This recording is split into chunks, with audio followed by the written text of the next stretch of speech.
करने वाले हैं क्लास 9 का। पिछले वीडियो में हम इस चैप्टर के बारे में देखे थे और आज की वीडियो में उसके आगे देखने वाले हैं। देखिए बिहार में शिक्षा की स्थिति। तो बात करें बिहार की तो शिक्षा की स्थिति यहाँ तो बहुत खराब है। पुराने समय में तो और ज्यादा खराब थी, लेकिन अब तो कुछ स्थिति में सुधार हुआ है। तो देखते हैं हम लोग बिहार में क्या स्थिति है शिक्षा की। बिहार में 1991 की जनगणना के अनुसार बिहार की जो साक्षरता दर थी वो लगभग 12.20% के आसपास थी, जिसमें पुरुष की साक्षरता दर टोटल पुरुष में से सिर्फ 20.50% पुरुष साक्षर थे, बाकी अनपढ़ थे, पढ़े लिखे नहीं थे। महिलाओं की बात करें तो मात्र 3.80% की जो महिलाएं थी, कुल महिलाओं का 3.8% लगभग पढ़ी लिखी महिलाएं थी, जो लगभग 9 के बराबर है। तो 11 में इसकी बढ़ोतरी होती है और ये जो है लगभग 61.8% के आसपास पहुंच जाती है। यानी देख सकते हैं हम लोग की 1951 के बाद 2011 आते आते लगभग 61-60 सालों में क्या हो गया, हमारे देश में क्या हुई, साक्षरता दर में वृद्धि हुई, देश में वृद्धि हुई, हमारे राज्य में वृद्धि हुई साक्षरता दर, है ना। 2011 के जनगणना के अनुसार देख सकते हैं हम लोग कि पुरुष की जो टोटल पुरुष थे उसका लगभग 71.20% के आसपास पुरुष साक्षर थे। और महिलाओं की बात करें लगभग 52.5% के आसपास महिलाएं पढ़ी लिखी महिलाएं थी, यानी साक्षर थी। बात करें हमारे देश का जो औसत साक्षरता दर है वो 73% है। और केरला और हमारे देश में एक राज्य है केरल, जो कि सबसे ज्यादा साक्षरता दर के साथ 94% है यहाँ की साक्षरता दर।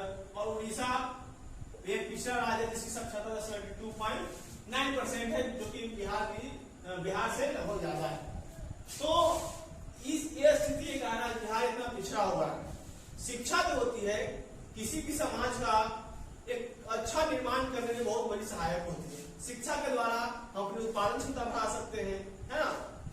शिक्षा के द्वारा एक अच्छे समाज का निर्माण कर सकते हैं। शिक्षा के द्वारा ही हम अपनी वृद्धि कर सकते हैं, अपना विकास कर सकते हैं, हम अपना मन का विकास कर सकते हैं, बुद्धि का विकास कर सकते हैं, है ना। शिक्षा के माध्यम से हम आय में वृद्धि कर सकते हैं, कोई भी काम कर सकते हैं, है ना। शिक्षा से ही बहुत कुछ किया जा सकता है। लेकिन बिहार की जो स्थिति है, पहले जो स्थिति बहुत ही खराब थी, जिससे कारण बिहार आज भी पिछले राज्यों की गिनती में ही आता है ना। बिहार काफी पिछड़ा हुआ राज्य है, क्योंकि यहाँ जो साक्षरता दर है वो बहुत कम है। इसके कम होने के बहुत सारे कारण है ना। स्कूल नहीं है, स्कूल है तो वहाँ शिक्षक नहीं है, शिक्षक है तो शिक्षक में गुणवत्ता नहीं है जो बच्चों को पढ़ा सके, है ना।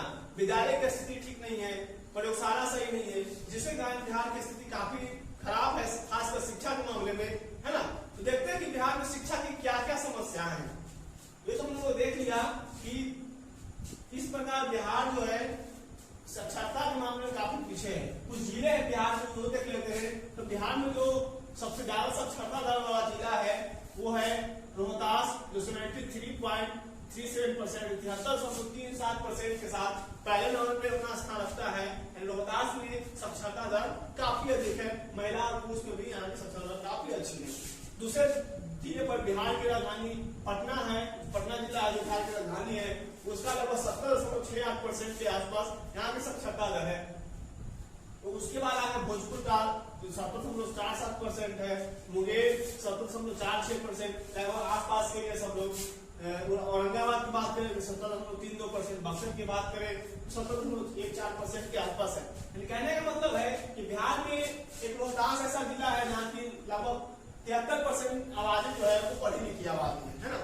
बाकी जितने भी जिले हैं लगभग 70% के आसपास ही सब है, उसके ज्यादा तो नहीं है। तो देखते हैं कि यहाँ की साक्षरता दर क्यों इतनी कम है, क्या कारण है, क्या समस्या है यहाँ की। तो बिहार में बहुत सारी शिक्षा की समस्या है। चलिए हम देखते हैं बिहार में शिक्षा की समस्या यानी problems of education in Bihar.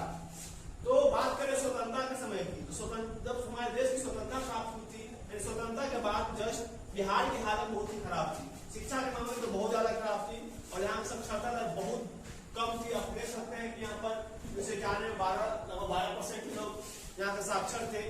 और इसके कम होने का बहुत बड़ा कारण था कि यहाँ विद्यालय की बहुत बड़ी कमी थी। लेकिन आज के समय में विद्यालय तो खुल गए हैं, लेकिन विद्यालय में शिक्षकों का बहुत बड़ा अभाव है ना। चलिए कहते हैं हम लोग छात्र और शिक्षक का अनुपात। तो शुरुआत में जो अनुपात था वो 90:1 था, लेकिन ये बहुत ही ज्यादा है, क्योंकि 90:1 कहने का मतलब कि 90 छात्र पर 1 शिक्षक, जो कि बहुत ज्यादा है। हमारे यहाँ बिहार की जो स्थिति होनी चाहिए वो लगभग 30:1 होना चाहिए, यानी 30 बच्चों पर 1 शिक्षकों की आवश्यकता है ना। हमारे बिहार में लगभग 3 लाख से अधिक शिक्षकों की आवश्यकता है, उसके पद नहीं खाते और उसपर नियुक्ति नहीं हो पाई है ना। मात्र अभी तक ज्यादा नहीं 35-36 हजार तक शिक्षकों की नियुक्ति हुई है, बाकी सारे नियुक्ति है वो नहीं हो पाए है ना। जिसके कारण क्या है, विद्यालयों में शिक्षकों का बहुत बड़ा अभाव है, शिक्षक उपस्थित नहीं हो पाते हैं। एक सर्वे हुआ है, इस सर्वे में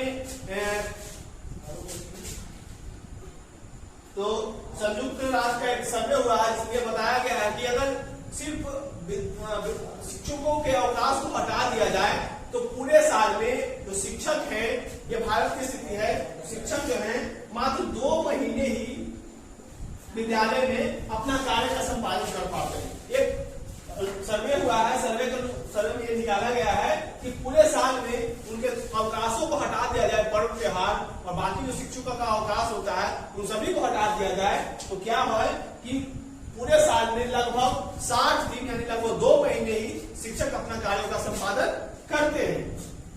तो इन्हीं सभी समस्याओं को दूर करने के लिए विद्यालय खोले गए, शिक्षकों की नियुक्ति हो रही है ना।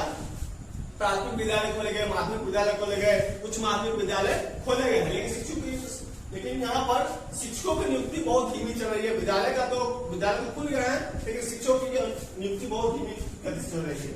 तो इन्हीं चीजों को समस्याओं पर निपटारा करने के लिए बिहार सरकार द्वारा कुछ योजनाएं लाई गई। जैसे देख सकते हैं हम लोग 6 से 14 वर्ष तक के सभी बच्चों को क्या किया गया है कि बच्चों का नामांकन अनिवार्य किया गया है कि 6 से 14 वर्ष में जितने भी बच्चे हैं सभी को विद्यालय में क्या किया जाए, नामांकन करवाया जाए। दूसरी योजना है वर्ष 2007 तक, वो तो बीत चुका है, 2007 तक 6 से 14 वर्ष तक के सभी बच्चों को 5 वर्ष की प्राथमिक शिक्षा यानी 1 से लेकर 5 तक प्राथमिक शिक्षा उपलब्ध करवाया जाए, उसकी व्यवस्था की जाए। उसके बाद तीसरी योजना है और वर्ष 2010 तक 6 से 14 वर्ष तक के सभी बच्चों को 8 वर्ष की स्कूली शिक्षा उपलब्ध कराना। ऐसे कहने का मतलब है 1 से लेकर 8 तक बिहार सरकार द्वारा बच्चों को मुफ्त शिक्षा दी जाए। इस तरह की योजना बिहार सरकार लाई गई है, लेकिन ये योजना पूर्ण रूप से सफल नहीं है। बहुत सारे ऐसे बच्चे हैं जो स्कूल में नामांकन नहीं करवा पाते हैं, उनके परिवार गरीब हैं, वो उनके पास धन नहीं है, वो जाकर स्कूल में नामांकन कराए, वो पर पढ़ाई लिखाई कर पाए, तो उनके परिवार बहुत ही निर्धन है, जिसके कारण वो नहीं जा पाते हैं। नामांकन का औसत देखें तो राष्ट्रीय औसत के बारे में देखें तो लगभग 77% है ना, लेकिन बिहार की बात करें तो मात्र 52% है, जो कि बहुत ही कम है। हमारे बिहार में शिक्षा व्यवस्था सुधारने के लिए काफी जरूरत है ना, सरकार को उस पर ध्यान देना चाहिए। देखिए हम लोग आते हैं, हम लोग बिहार में स्वास्थ्य सेवाएं, जो शिक्षा की समस्या को देख चुके हैं, देखते हैं हम लोग बिहार में स्वास्थ्य सेवा। तो नागरिकों का स्वास्थ्य होता है किसी राज्य का या किसी देश का, उसके आर्थिक और सामाजिक विकास में काफी महत्वपूर्ण अंग रखता है ना। उसका बहुत बड़ा स्थान होता है, क्योंकि एक स्वस्थ मनुष्य एक स्वस्थ समाज का निर्माण कर सकता है ना।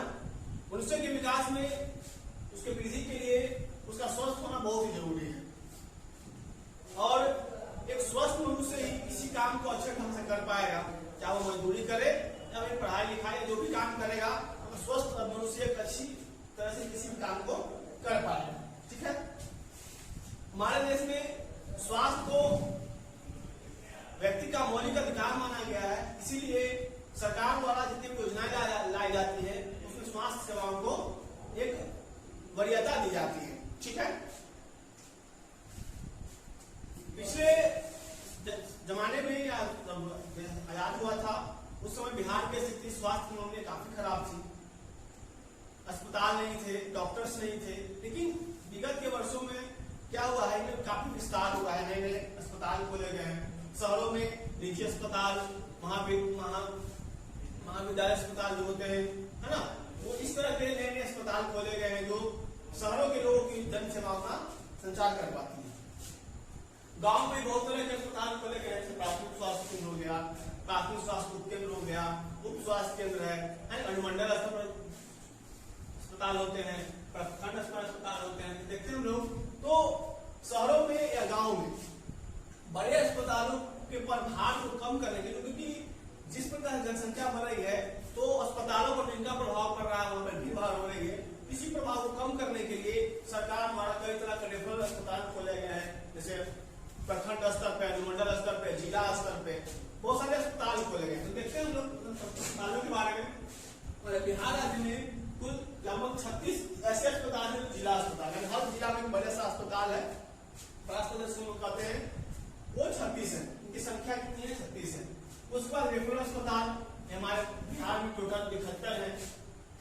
अनुमंडलीय स्तर के अस्पताल की बात कर लें तो लगभग 63 है। प्राथमिक स्वास्थ्य के 533 है। उप स्वास्थ्य केंद्र की बात करें तो 9696 है।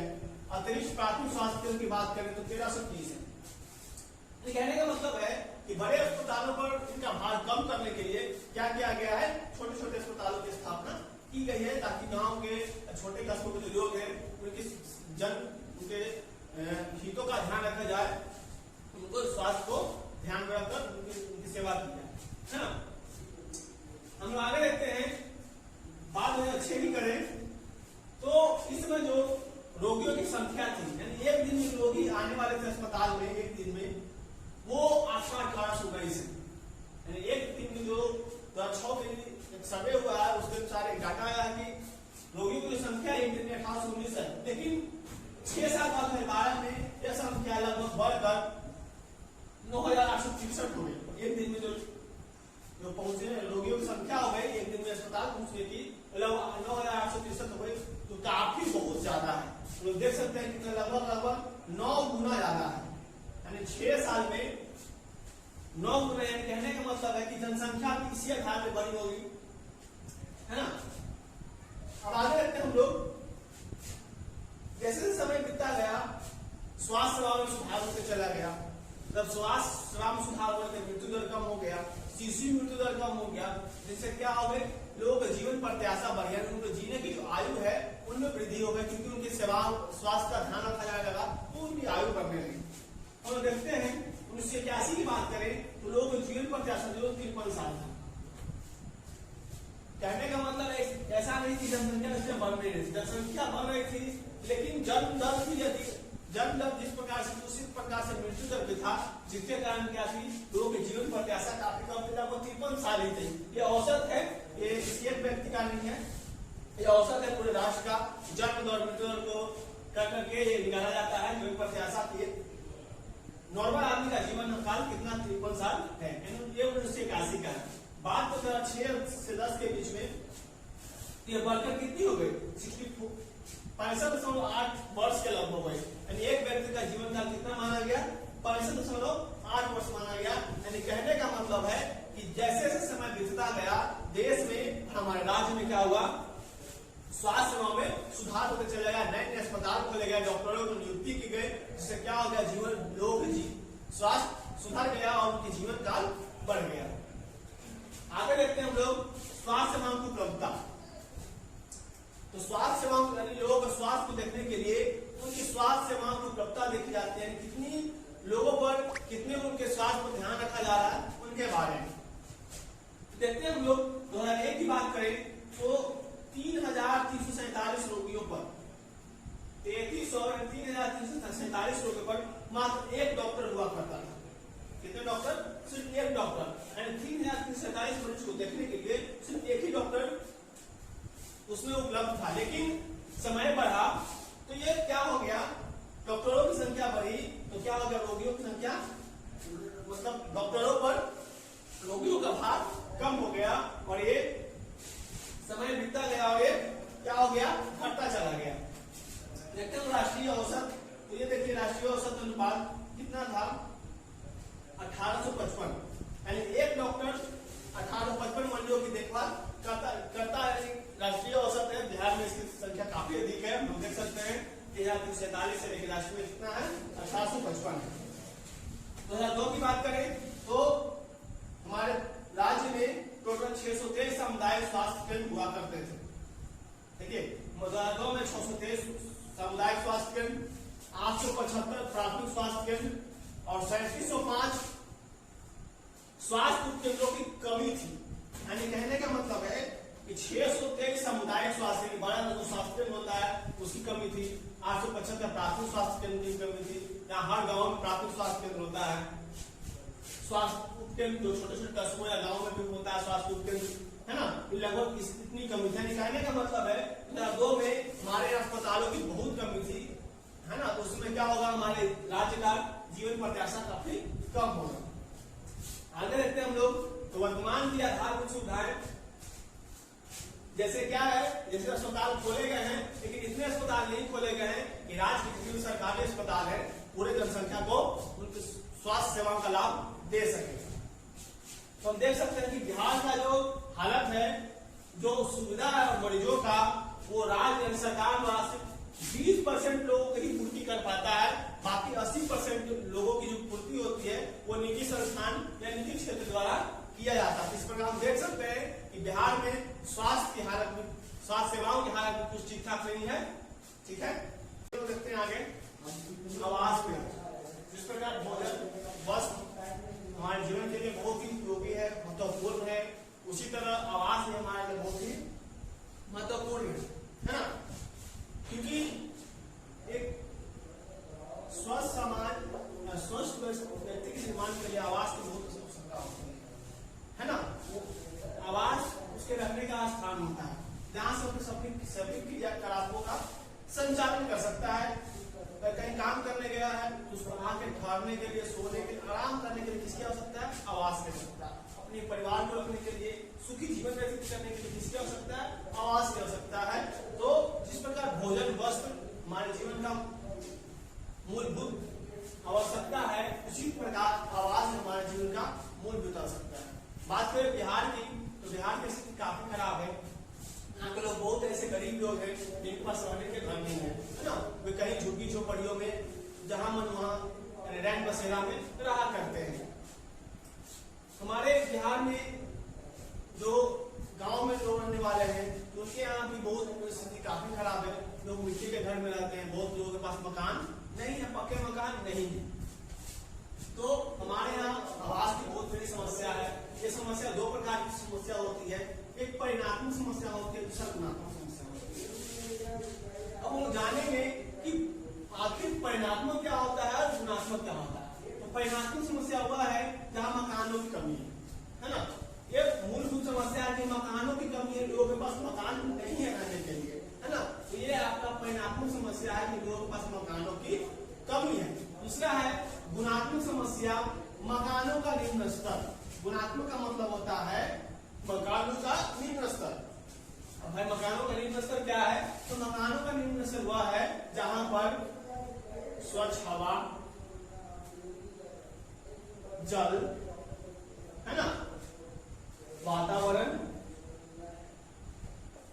ये तीन चीजें वहां उपलब्ध होनी चाहिए मकानों का निम्न स्तर में। बाकी जो है वो तो है ही, जहाँ टाइल्स मार्बल जो एसी जो कराते हैं वो अलग बात है, लेकिन मकानों के निम्न स्तर में स्वच्छ हवा होना चाहिए, जल होना चाहिए, वातावरण होना चाहिए, ताकि वहां आदमी सुख चैन से अपना जीवन व्यतीत कर सके। आसपास में स्वास्थ्य सेवाएं भी होनी चाहिए ताकि वो बीमार पड़े तो अपने आप का इलाज करवा सके, है ना। तो मकानों के निम्न स्तर में इन चीजों की आवश्यकता होती है, बहुत ही इंपॉर्टेंट है, क्योंकि ये उनकी मूलभूत आवश्यकता किसी मकान का। मान लीजिए मकान बना लिए, वहाँ स्वच्छ हवा नहीं आ रहा, बीमार पड़ सकते हैं, जल नहीं मिल रहा तो फिर बीमार पड़ सकते हैं, वहाँ का वातावरण ठीक नहीं है, हमारे वहाँ का वातावरण ठीक नहीं है तो हम बीमार पड़ सकते हैं, हमारे बच्चे बीमार पड़ सकते हैं, हमारे बच्चों का परवरिश ठीक नहीं कर सकता है। अगर स्वास्थ्य सेवाएं उपलब्ध नहीं होगी आसपास में तो क्या होगा? अगर बीमार पड़ेंगे या कुछ भी होगा, है ना, तो जल्दी अपने इलाज नहीं करवा सकते हैं, जिससे काफी नुकसान हो सकता है ना। तो मकानों का निम्न स्तर का होना बहुत ही आवश्यक है। हमारी बात करें बिहार का, तो बिहार के लगभग 12% लोगों के पास अपने पक्के मकान है, जहां वो लोग पक्के मकान में रहा करते हैं। बाकी ग्रामीण क्षेत्रों में चले जाए ग्रामीण क्षेत्रों के अधिकांश क्षेत्रों में क्या हाल है कि लोग मिट्टी के घरों में रहते हैं, झुग्गी झोपड़ियों में रहते हैं, है ना, जहां पर ना तो स्वच्छ जल मिल पाता है, ना स्वच्छ हवा मिल पाता है, ना वातावरण स्वच्छ रहता है, ना स्वास्थ्य सेवाएं उपलब्ध रहती है, यानी बहुत तरह की समस्याएं वहां पर व्याप्त है ना। एक सर्वे स्वास्थ्य तथा संसाधन प्रबंधन केंद्र 4 centre for health and research management, इसके द्वारा एक सर्वे किया गया है। सर्वे के अनुसार ये बताया गया है कि बात करें बिहार की राजधानी पटना के 72 झुग्गी झोपड़ियों में, पटना के टोटल 72 झुग्गी झोपड़ियों में लगभग 3 लाख, कितना गुना हो गया हो सकते हैं लगभग 3 लाख 40,000 के आसपास से ज्यादा से अधिक गुना, यानी 72 झुग्गी झोपड़ियों के इलाकों में लगभग 3 लाख व्यक्ति निवास करते हैं। सोच सकते हैं कि वहां की हालत कैसी होगी, कैसे लोग रहते होंगे, क्या उनकी हालत होगी, है ना। उस तरह से हमारे बिहार में केंद्र सरकार द्वारा भी हमारे बहुत सारी योजनाएं चलाई गई है लोगों को घर देने के लिए। इंदिरा आवास योजना है ना, जिससे लोगों को घर दिया जाता है, रहने के लिए पैसे दिया जाता है उनको घर बनाने के लिए। तो समय के अनुसार महंगाई बढ़ने के कारण सरकार द्वारा इसकी राशि को, इंदिरा आवास योजना में जो राशि दी जाती है उसकी सहायता राशि को पहले कितना था 20,000 था, उसको बढ़ा करके कितना कर दिया गया 70,000 रुपए लगभग कर दी गई, ठीक है ना। तो इस तरह से बिहार सरकार द्वारा कुछ ऐसे उपाय किए जा रहे हैं कि लोगों की आवास की समस्या को दूर किया जाए, ठीक है। चलिए आज मेरा चैप्टर हमारा समाप्त होता है मानव संसाधन, मिलेंगे अगले चैप्टर के साथ, तब तक धन्यवाद।